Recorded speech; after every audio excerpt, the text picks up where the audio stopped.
আমাদের সাথে কেউ যদি খেলেন তাহলে আমরা কারো দাবার গুটি হব না। ফ্যাসিস্ট সরকার তো আমাকে দফায় দফায় জেলে নিয়েছে, আমাকে আগের দিন নিচে পরের দিন ছেড়েছে এমন কোনো ইতিহাস নেই।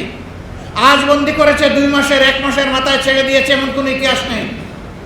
আমাকে দীর্ঘ সময় জেলে রেখে পরীক্ষা নিরীক্ষা করেছে।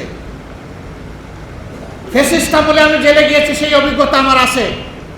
এখন এই দুনিয়াবাসী দেশবাসীর সাক্ষী থাকুক, ফ্যাসিজমের বিদায় নেওয়ার পরেও সেই একই ব্যক্তি আবার জেলে যাচ্ছে। আমার সম্মানিত ভাইরা, হ্যাঁ, ইতিমধ্যে বিভিন্ন মহল থেকে আমাকে অনুরোধ করা হয়েছে যে অনেক ধৈর্য ধরেছেন, আরো একটু অল্প ধৈর্য ধরুন। আমরা রাষ্ট্রে কোনো বিশৃঙ্খলা সৃষ্টি করতে চাই না,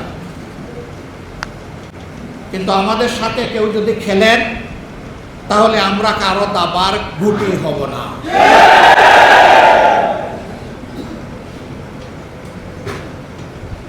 কেউ আমাদের সাথে খেলবেন এটা আমরা পছন্দ করি না। শুধু আমাদের সাথে না, এদেশের একজন নাগরিকের সাথেও যেন কেউ খেলাধুলা না করে। আমরা ফ্যাসিস্ট আমলে একটা কথা বারবার শুনতাম, খেলা হবে, ওই খেলা দেখতে চাই না। জাতির ভাগ্য নিয়ে যারা খেলা করে এরা একটা দেশের দায়িত্বশীল নাগরিক হতে পারে না, এরা দুষ্টা।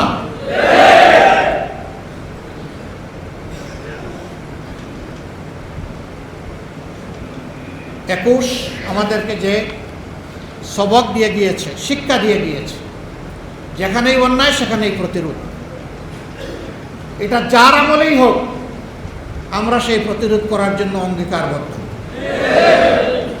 আশা করব অন্যায়ের বিরুদ্ধে যাদেরই অবস্থান তারাও এগিয়ে আসবেন। সবাই আসলে আমরা মহা খুশি, কেউ না আসলে আমরা একাই দাঁড়িয়ে থাকবো ইনশাআল্লাহ। বাংলাদেশ ফ্যাসিবাদীদেরকে তাড়িয়েছে, কিন্তু আমরা ফ্যাসিবাদের জ্বালা থেকে এখনো মুক্ত হতে পারি নাই। যে সমস্ত অপকর্ম করত ফ্যাসিবাদীরা, সেই অপকর্ম যদি আমিও করি তাইলে আমিও একজন ফ্যাসিবাদী। আমরা বারবার অনুরোধ করে বলেছি, দয়া করে শহীদদের রক্তের প্রতি সম্মান দেখান, দয়া করে আহত পঙ্গু ভাই বোনদের প্রতি সম্মান দেখান। তাদের রক্তকে, জীবনকে, তাদের ইজ্জতকে, তাদের আবেগকে, তাদের ত্যাগকে মেহেরবানি করে অপমানিত করবেন না। কিন্তু আমরা দেখছি কতিপয় কাজ এখনো বন্ধ হচ্ছে না।